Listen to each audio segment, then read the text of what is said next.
ಕನ್ನಡ ನಾಡು, ಇದು ಕನ್ನಡಿಗರ ನಾಡಿಮಿಡಿತ. ಅಲ್ಲರಿ, ಈಗಾಗಲೇ ಶಶಿಕುಮಾರ್ ಅವರು ನಮ್ಮ ಕಮಿಷನರು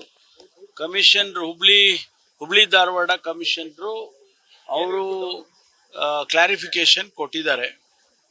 ಅದಕ್ಕೆ ಬಿಟ್ಟು ನಾನೇನು ಹೇಳೋದಿದೆ? ಹೌದು, ಅಲ್ಲ ಕನ್ನಡದಲ್ಲೂ ಹೇಳ್ತೀನಿ, ಇಂಗ್ಲಿಷಾಗೂ ಹೇಳ್ತೀನಿ.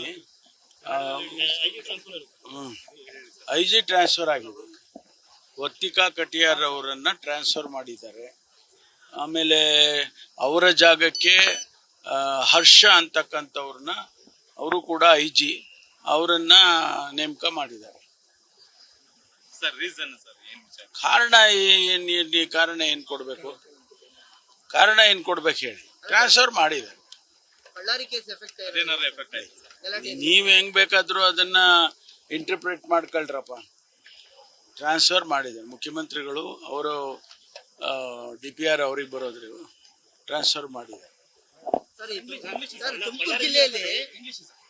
IG Ballari Srimati Vartika Katiyar has been transferred and in her place Sri Harsha has been posted. He is also an IG cadre officer, IPS officer. He has been posted. Sir, ಜಿಲ್ಲೆಯಲ್ಲಿ ಅಧಿಕಾರಿಗಳು ಹೆಚ್ಚುವರಿ ಜವಾಬ್ದಾರಿ ಇರುವಂತದ್ದು ಜಾಸ್ತಿ ಆಗಿದೆ sir. ಈಗ DC ಅವರಿಗೆ ಜಿಲ್ಲಾ ಪಂಚಾಯತಿ ಪ್ರಭಾವ ಆಗಿರ್ಬೋದು, ಅದೇ ರೀತಿ AC ಅವರಿಗೆ ಯೂನಿವರ್ಸಿಟಿ ಒಂದು ಇನ್ಚಾರ್ಜ್ ಆಗಿರೋದು, ಈ ತರ ಜಾಸ್ತಿ ಆಗಿರುವಂತದ್ದು ಇದೆಲ್ಲ ಶಾರ್ಟ್ ಟರ್ಮ್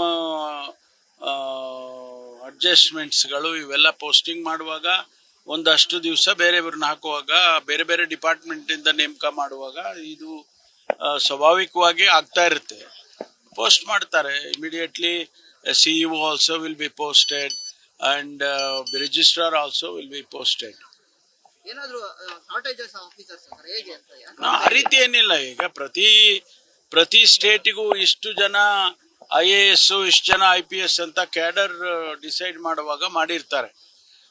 ಕೆಲವು ಸಂದರ್ಭದಲ್ಲಿ ಇಲಾಖೆಗಳನ್ನ ನಾವು ಚೇಂಜ್ ಮಾಡುವಂತ ಸಂದರ್ಭದಲ್ಲಿ ಇದು ಆಗುತ್ತೆ. ಅದನ್ನ ಸರಿಪಡಿಸ್ತೇವೆ, ಏನ್ ತೊಂದರೆ. ಸರ್, ಬಳ್ಳಾರಿ ಘಟನೆಗೆ ಶ್ರೀರಾಮುಲು ಜನಾರ್ದನ್ ಕಾರಣ, ಫ್ಲೆಕ್ಸರ್ ಕಾರಣ ಅಂತ DK ಶಿವಕುಮಾರ್ ರಿಯಾಕ್ಟ್ ಮಾಡಿದ್ದಾರೆ ಸರ್. ಅದ್ರ ಬಗ್ಗೆ ಒಂದು ರಿಯಾಕ್ಟ್. ಅದಕ್ಕೆ ಮತ್ತೆ ನಾನೇನ್ ರಿಯಾಕ್ಟ್ ಮಾಡ್ಬೇಕು? ಅಲ್ಲ ರೀ, ನೀವು ಇದು ಬಿಡೋದಿಲ್ವಲ್ಲ. ನೀವು ಬಿಡ್ಬೇಕು ಇದನ್ನ. ಅವ್ರು ಹೇಳಿದ್ರು, ನೀವೇನ್ ಹೇಳ್ತೀರಾ? ಅವ್ರು ಹೇಳಿದ್ದಾರೆ. ಅದಕ್ಕೆ ನಾವು ವ್ಯಾಖ್ಯಾನ ಮಾಡ್ಬೇಕಾ? Why should you ask me? ನಿಮ್ಮ ಮಾಹಿತಿ ಪ್ರಕಾರ ಅರೇ, ಅದು ಬೇರೆ. ನನ್ನೇ ಪ್ರತ್ಯೇಕವಾಗಿ ಪ್ರಶ್ನೆ ಕೇಳ್ರಪ್ಪ, ಹೇಳ್ತೀನಿ. ಅವ್ರು ಹೇಳಿದಕ್ಕೆ ನಾನು ಹೇಳ್ಬೇಕು ಅಂದ್ರೆ ಅದೆಂತ ಲೆಕ್ಕಾಚಾರ ರೀ ನಿಮ್ದು?